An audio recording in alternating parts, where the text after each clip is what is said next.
हुजूर सल्लल्लाहु अलैहि वसल्लम का कौन सा जानवर जन्नत में जाएगा? ऑप्शन ए आपकी ऊँटनी, ऑप्शन बी गाय, ऑप्शन सी बकरी या ऑप्शन डी बिल्ली।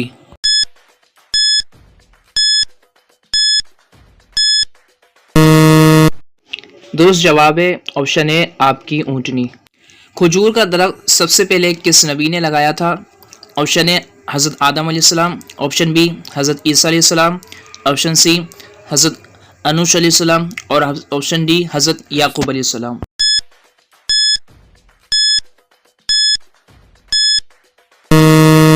दुरुस्त जवाब ऑप्शन सी हज़रत अनूश अलैहिस्सलाम। हज़रत आदम अलैहिस्सलाम का कफन कौन सा फरिश्ता लाया था?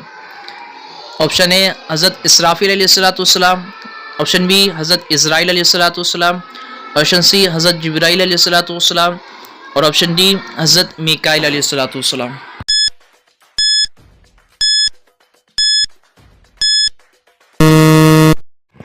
ऑप्शन सी हज़रत जिब्रील अलैहिस्सलाम।